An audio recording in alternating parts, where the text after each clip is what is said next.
Hola, buenas. Esta videoconferencia es para intentar explicar de forma rápida y sintética una de las grandes obras de la historia del arte, que es el Partenón, que está en Atenas, en Grecia, en el marco de la Acrópolis, sus principales rasgos, sobre todo en el campo de la arquitectura, y luego su historia. Pues bueno, vamos a ello. Entonces, esta videoconferencia va a estar repartida en tres partes.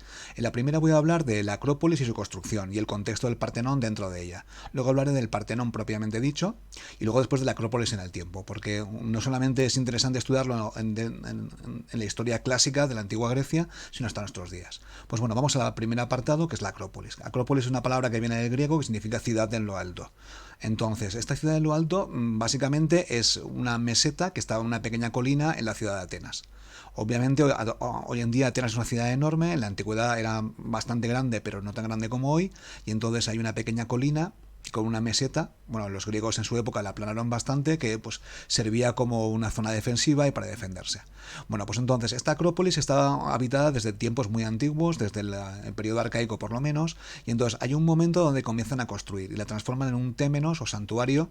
Entonces esto es algo muy típico de la religión griega, donde creaban recintos sagrados, los cuales pues llenaban de templos, edificios, etcétera. Entonces la primera Acrópolis, se empieza a construir de forma definitiva después de la batalla de Maratón, que como bien sabéis es una batalla de la primera guerra médica con los persas, es una victoria de los griegos consiguen botín y con ese botín pues empiezan a hacer una remodelación completa de la colina, que ya estaba habitada con anterioridad, pero ahora empiezan a dotarla de edificios monumentales. Entonces aquí es interesante lo que se llama el prepartenón, que lo podéis ver aquí en mitad de construcción, los propileos, que no, bueno, pues están construyéndolos, y luego un templo Atena Poliada, Atena Antigua, que está aquí. Bueno, entonces después de esto hay que hablar un poquito de historia, porque unos años más tarde los persas volverían en la Segunda Guerra Médica, y en el año 480 las tropas de Jerjes pues destruyeron Atenas. Este es algo muy famoso en la antigüedad, la destrucción de Atenas, y luego después aquí os he puesto una imagen porque Alejandro Magno, cuando conquistó el imperio persa, pues les devolvería pues la jugada y quemaría Persépolis. Entonces básicamente los persas ocuparon Atenas, la destruyeron y luego fueron derrotados. Entonces esto es curioso también porque en este proceso de destrucción la gente de Atenas de esa época pues enterró estatuas bajo tierra. Aquí tenemos al Moscóforo, aquí a la Core del Peplo, que luego después serían encontrados más tarde. Bueno, pues entonces en el 480 está Atenas recuperada, están los griegos, bueno, los atenienses otra vez en el poder, y comienza a gobernar en el sistema democrático o cuasi democrático de Atenas, pues Pericles, que era el estrategos, un arconte, que era un cargo elegido y que él gobernó durante muchos años. Aquí a la izquierda tenéis la escultura hecha por Cresilas, que es uno de los escultores más conocidos del momento, que lo refleja, pues es la escultura clásica de Pericles. Bueno, Pericles en sus primeros años de gobierno pues hace obras varias, patrocina obras varias, porque no hay que olvidar que Atenas es una ciudad mercantil con una moneda de plata muy sólida, el dracma, y tiene una economía muy próspera. Sus primeros años pues construye el muro largo, que le llaman, que conectaba la ciudad de Atenas con el puerto del Pireo. Entonces aquí puedes ver una reconstrucción del muro largo, no sé si sería así la antigüedad, y luego después también comienza pues un templo a la Atenea de la Victoria, Atenea Nike, que no va a concluir, y un templo dedicado a Hefestos, que conocido como el Teseion. Aquí lo tenéis, es un templo de planta rectangular, fachada hexástila, pues y de estilo básicamente dórico. Bueno, después de esto, bueno, estos templos los construyen con los mármoles de las minas del Pentélico, que tenemos hacia la izquierda, que estaban a 11 kilómetros de Atenas, y luego también las construcciones más caras o las esculturas como más finas utilizaban mármol de Paros, que es un mármol de más calidad, más translúcido.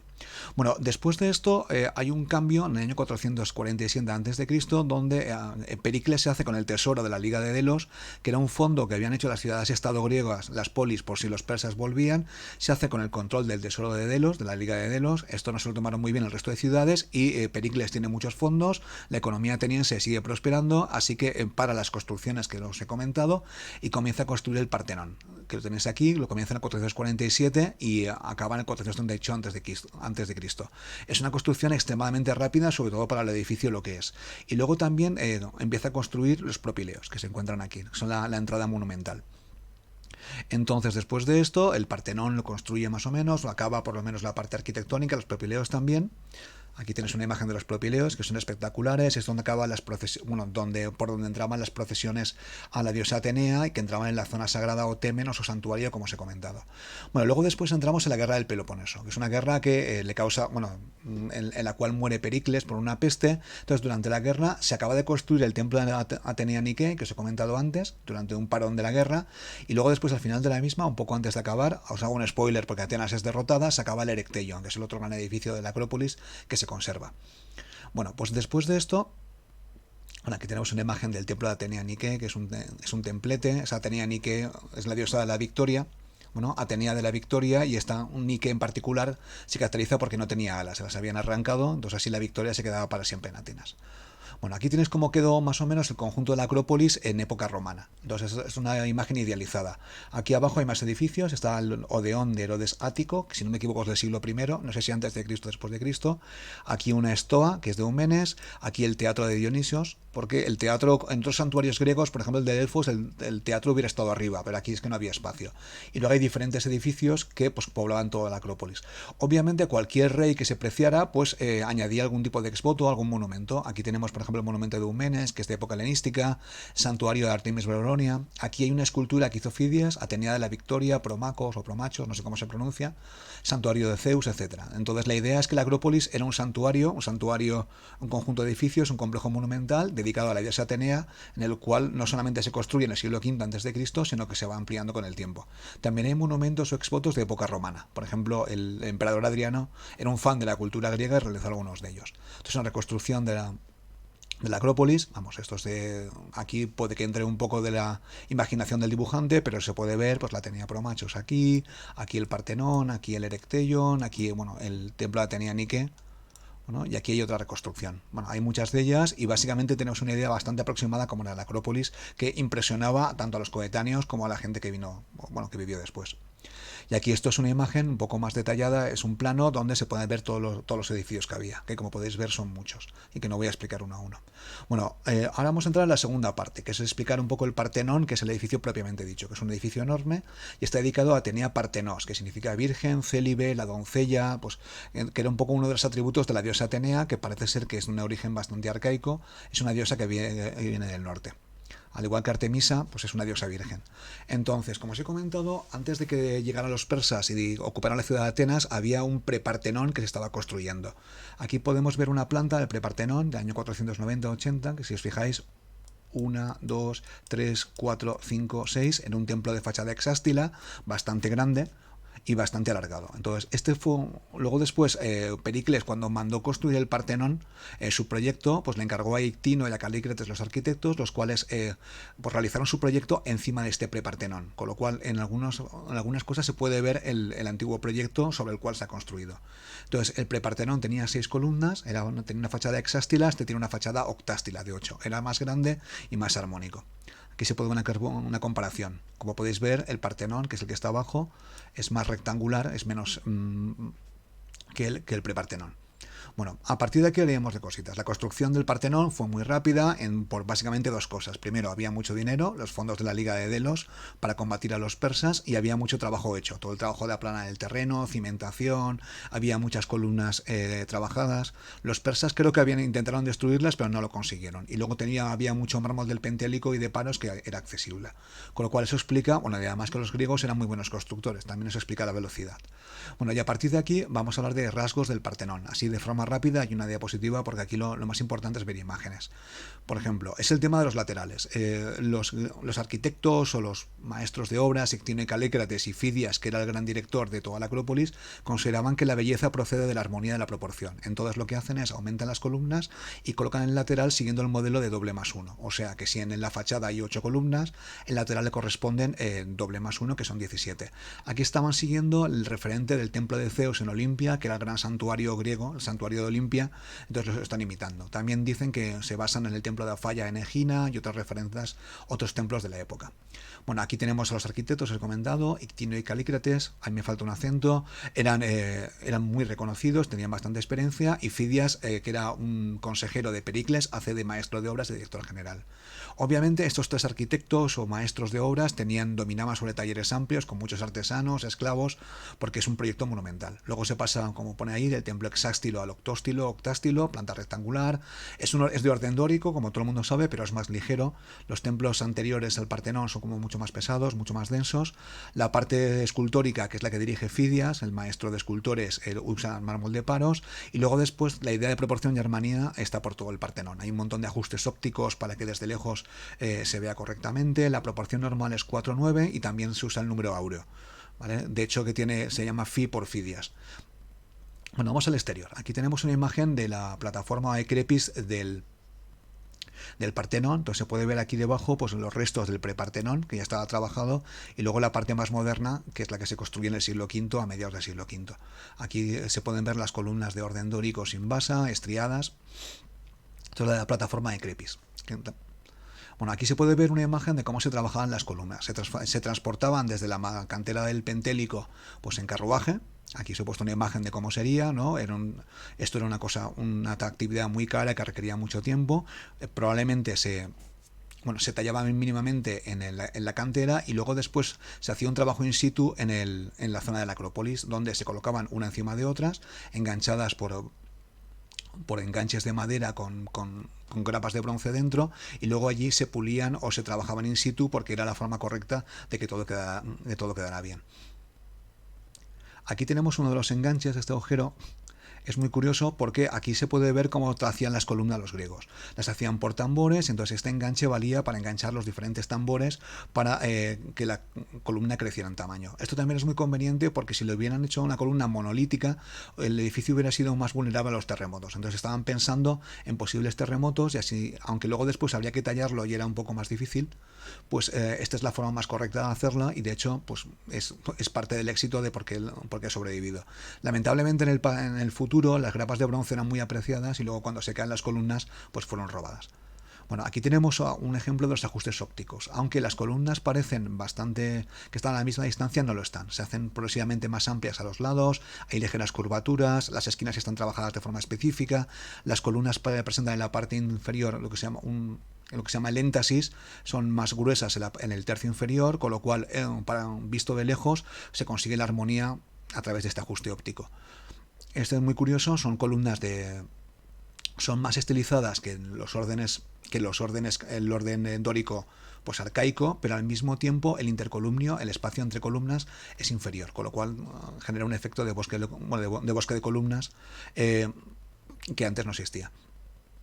Bueno, aquí tenemos un detalle de la esquina, aquí están las metopas, ¿vale? Aquí está el arquitrabe, el friso con metopas y triglifos, etcétera. Bueno, aquí es como sería, porque se conserva muy poquito del Partenón, y aquí es un detalle de las columnas. Se puede ver que son columnas sin basa, de estilo dórico, hechas por tambores, de carácter estriado. En la parte inferior presentan en éntasis y acaban en un capitel compuesto de collarino, equino y ábaco, que son ábacos que son dados aplastados bastante más finos que en el orden arcaico. Bueno, luego en la parte superior, en el entablamento, después del arquitrabe, el friso y la cornisa, pues está la cubierta hecha de tejas, que son tejas de mármol con palmetas, ¿vale? Que se han conservado algunas, o acróteras, había esculturas, etcétera. Es un edificio absolutamente brillante, que además, como se puede ver en la imagen, estaba policromado. Luego esta policromía se ha perdido con el tiempo, pero bueno, sabemos por los restos qué es lo que había. Bueno, entonces, si tuviéramos que describirlo de forma sencilla, pues diríamos que el Partenón es un edificio que sigue el orden dórico, ¿vale? Pero si queremos analizarlo de forma más compleja, diríamos que es dórico en el exterior, un dórico un poquito más moderno, como os he comentado, no tan grueso como los edificios dóricos arcaicos, pero luego después en el interior presenta rasgos jónicos. Luego hablaré un poco porque en esta zona que estoy marcando aquí, en el interior, tiene rasgos jónicos, por ejemplo, que se llama el friso corrido, el friso de las panateneas, y luego incluso en el interior, en una de las salas, pues en la sala oeste, pues parece ser que incluso también tiene rasgos corintios, con lo cual la idea es dórico en el exterior y luego en el interior tiene rasgos, no diríamos que es totalmente jónico o corintio, pero tiene rasgos jónicos y corintios.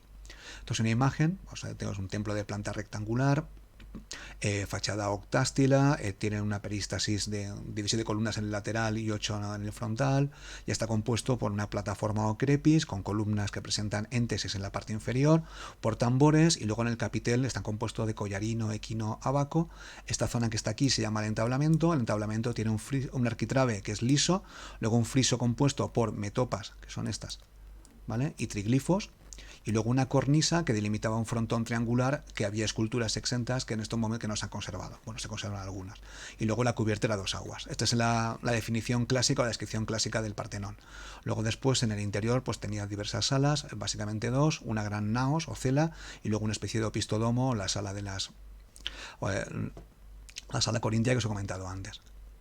Entonces otra imagen que presenta, bueno, se puede describir de la forma que he dicho antes. Es absolutamente espectacular y el tamaño es muy grande. De hecho que está basado en las ideas de proporción y armonía. Luego después no nos damos cuenta del tamaño que tiene porque es un edificio bastante grande. Y aquí esto es una representación de cómo sería. Aquí se puede ver que está policromado, aquí se puede ver el frontón con las esculturas, aquí faltarían esculturas que estaban enganchadas con grapas al tímpano, porque si no, claro, los terremotos se podían caer y son realmente grandes.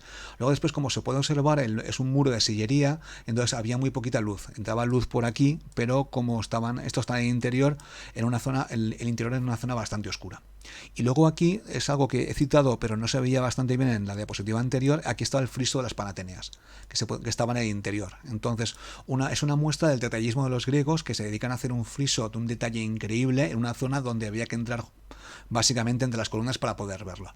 Y aquí en la parte exterior estaba pues las metopas con los 4 temas que comentaré con posterioridad. Y aquí en el centro, en la naos o cela, estaba la gran escultura de la diosa Atenea, Atenea Partenos, de la cual voy a hablar dentro de poco. Bueno, esto es otra imagen que responde un poco a lo mismo. Y aquí esto es una imagen de la fachada. Como os he comentado, pues había numerosos exvotos. Aquí pues, un toro de bronce, si no me equivoco. Numerosos exvotos, ofrendas. También en época romana, sobre todo los emperadores más clásicos, pues más amigos de lo griego como Adriano, pues realizaron un montón de exvotos.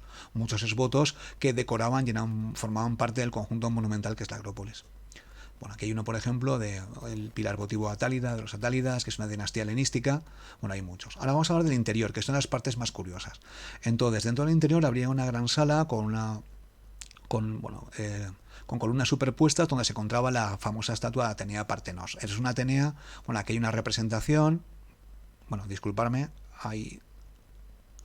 aquí hay una representación de la diosa Atenea. Entonces, esta diosa Atenea llevaba en su mano una victoria. He leído a algún autor que decía que esto no es posible. Entonces, la diosa Victoria es importantísima porque Atenas estaba en muchas guerras y la diosa Victoria, Nike, era casi tan importante como Atenea. Entonces, esta escultura de Atenea fue creada por el escultor Fidias y las crónicas cuentan que era una escultura crisoelefantina, hecha de madera, marfil y oro. Entonces, se comenta que había 44 talentos de oro, más o menos pues un poco más de 1000 kilos. Entonces, básicamente esta escultura se utilizaba como banco por la ciudad de Grecia. Entonces es una zona muy segura. Bueno, aquí en la imagen os he puesto el Zeus de Olimpia, que se supone que la gente entraba a rezar, pero hay discusión. En principio no era una zona bastante poco religiosa. De hecho estaba guardada, no había demasiada gente que entrara y entonces la ciudad de Atenas tomaba ese oro que estaba en placas cuando le hacía falta y volvía a colocarlo pues cuando tenía pues superávit. Entonces la diosa Atenea pues tenía pues sus símbolos, una serpiente, el escudo, vale, pues el casco, el relieve de Medusa, etcétera, iban atornilladas. Entonces, según las crónicas, el escultor Fidias fue acusado de desfalco, bueno, demostró su inocencia, pero la idea es que Fidias era un consejero de Pericles, su cargo estaba amenazado, entonces probablemente atacaron a Fidias para atacar a Pericles. Bueno, y luego después la otra sala que me la ha pasado es la sala oeste o de las vírgenes. Entonces aquí hay discusión. Algún autor comenta que podían tener rasgos corintios, otro lo he visto con rasgos jónicos. Es una sala con 4 columnas donde se utilizaba como almacén. Se utilizaba como almacén también para esos atributos o elementos que se ofrecían como ofrendas a la diosa, esos exvotos, ¿no? Por ejemplo, se piensa que ahí estaban los peplos que con las jóvenes vírgenes atenienses ofrecían a la diosa la procesión de las Panateneas. Pero bueno, no se conserva casi nada, así que aquí esto es objeto de discusión. Bueno, acabo con Atenea Partenos. Entonces, básicamente esto es un templo banco, ¿vale?, que hacía de depósito bancario de la ciudad de Atenas. Es muy curioso porque la parte más religiosa, la parte más devocional religiosa de la Acrópolis no estaba aquí, sino que estaba en el Erecteion, que estaba sobre el antiguo templo de Atenea y en la zona más sagrada. Esto parece ser que era monumental, proyectaba el poder de la ciudad, pero no era tan religioso como se pensaba, aunque bueno, aquí puede haber discusión. Ahora vamos a hablar del programa escultórico del Partenón, las narrativas del Partenón, porque el Partenón, Pericles y Fidias, pues plasman toda una serie de temas que definen a la ciudad de Atenas. Bueno, entonces, el primer tema del que voy a hablar son las metopas, que están aquí, que son placas enormes, son relieves, altos relieves, hay muchísimas, estaban policromadas y rodeaban el Partenón por los 4 lados. Aquí tenemos, bueno, eran 98, se conservaban unas pocas, y entonces estas metopas en un momento de la historia, que luego comentaré, estaban por el suelo, y un lord escocés británico, Lord Elgin, pues las compró un poco de tapadillo y se las llevó a Inglaterra, bueno, al Reino Unido, donde fueron compradas por el Reino Unido y están en el Museo Británico. Las metopas, básicamente, Fidias las dirige a un equipo de escultores, porque básicamente no pudo hacerlas todas él, y entonces varía la calidad muchísimo. Algunas son muy innovadoras, otras son muy arcaicas. Entonces narran los grandes temas de la cultura ateniense. El gran tema es la gigantomaquia, que son dioses contra gigantes, que aparecen en el altar de Zeus de Pérgamo. Luego la amazonomaquia, que también es el rey mítico Teseo, que se enfrenta contra las amazonas. En el norte está la Iliopersis o guerra de Troya, y luego en el sur la centauromaquia, que son los centauros contra los lapitas. Que esto es una idea básicamente del salvajismo contra la barbarie. Los centauros y los faunos simbolizaban la barbarie, por eso llevan barba y son muy bestias, y luego los lapitas o los griegos pues van sin afeitar. Entonces, estas metopas son espectaculares, son enormes y decoraban pues los 4 lados del Partenón. Luego en la parte interior, que os he comentado antes, en una zona donde apenas se veía, tenías que estar básicamente muy cerca para poder verlo, está el friso de las Panateneas, que como en el caso de las metopas estaba por el suelo y la mayor parte se encuentra en el Museo Británico. Entonces, se llama el friso de las Panateneas porque la interpretación más típica es que son las jóvenes vírgenes que hacían la procesión en honor a la diosa Atenea y le ofrecían el peplo a la diosa, peplo de lana trabajada, porque Atenea, además de diosa de la guerra, era diosa también de la sabiduría de las artes. Pero bueno, en el friso hay también pues caballos, jinetes, hay un montón de personajes. Es un friso corrido que recorre todo el Partenón por dentro, con lo cual hay otras interpretaciones del friso, pero bueno, lo conoceremos como el friso de las Panateneas porque así es conocido típicamente. Y luego vamos a los frontones que tienen también programas escultóricos y como eran los más visibles, y obviamente ahí están los programas escultóricos más elaborados. Entonces en la fachada oriental, que es la más importante, está el nacimiento de la diosa Atenea. Entonces aquí hay un problema porque la diosa Atenea nace del dios Zeus. Entonces nace del cerebro de Zeus, es una cosa un poco rara, un poco marciana, con lo cual tenían que representarla. Aquí tenemos, esto es una reconstrucción a la diosa Atenea naciendo con armadura de combate del dios Zeus.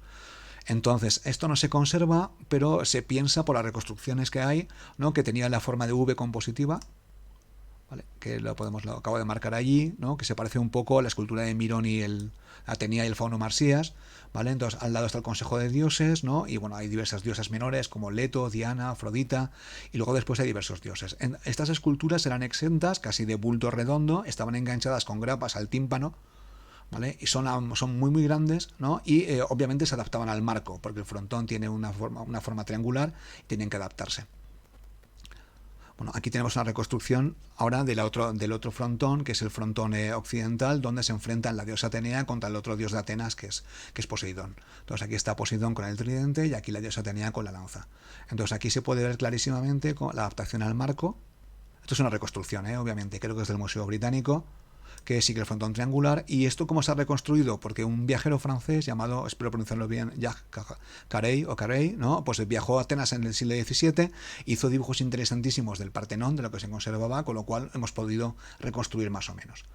Bueno, la lucha entre Atenea y Poseidón clava su tridente, el torso de Iris está en el Museo Británico, y luego diversas imágenes de ríos, etcétera, etcétera. Aquí tenemos pues las esculturas que se conservan en el Museo Británico, luego hablaré de por qué han acabado allí, ¿no? Entonces que responden bastante al dibujo que hizo este viajero y dibujante francés. Aquí tenemos la figura del río, si no me equivoco, que como se puede ver por los turistas es una imagen enorme, o sea, son esculturas enormes de bulto redondo que se adaptan al marco. Bueno, estas son imágenes de la fachada occidental, si no me equivoco, podemos ver aquí la escultura que os he comentado. Esto es una reconstrucción, porque la original está en el Museo Británico. Aquí en la foto se puede ver de diferentes colores, entonces con los que son de color diferente son probablemente reconstrucciones para mostrar que no son las auténticas. Bueno, ahora para concluir esta exposición voy a hablar de la Acrópolis y el Partenón a lo largo del tiempo. Vale, porque la Acrópolis se construye en el siglo V, en época de Pericles, el Partenón, ya hemos visto que en época romana y helenística se añaden un montón de esbotos, pero luego después el tiempo pasa. Entonces, obviamente, cuando llegó el cristianismo, el edificio era espectacular, pero claro, no podían utilizarlo como templo pagano, y entonces se convirtió en iglesia cristiana.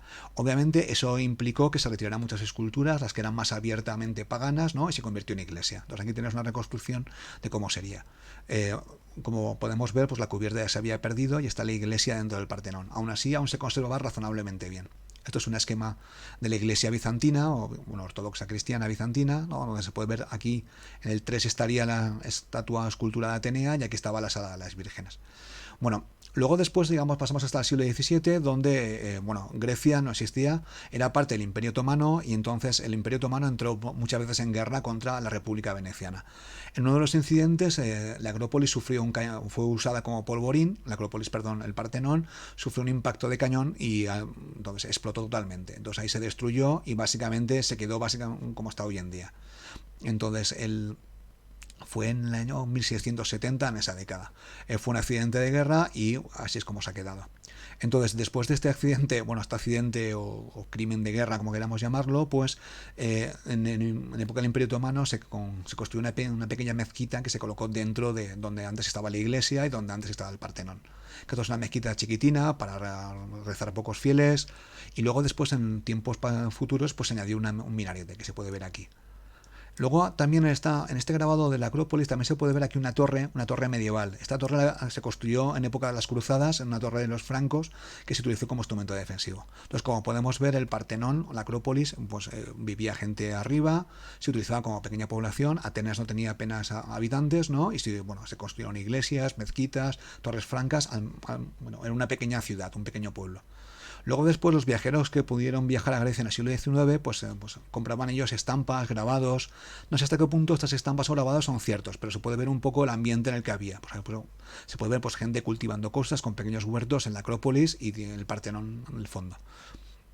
Entonces son estampas bucólicas que la gente compraba a los viajeros en el siglo XIX.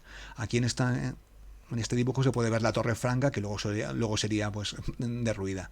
Hoy en día no se haría nunca, ¿no? Porque es parte de la historia, pero en el siglo XIX se pensaba que no era clásica para la Acrópolis.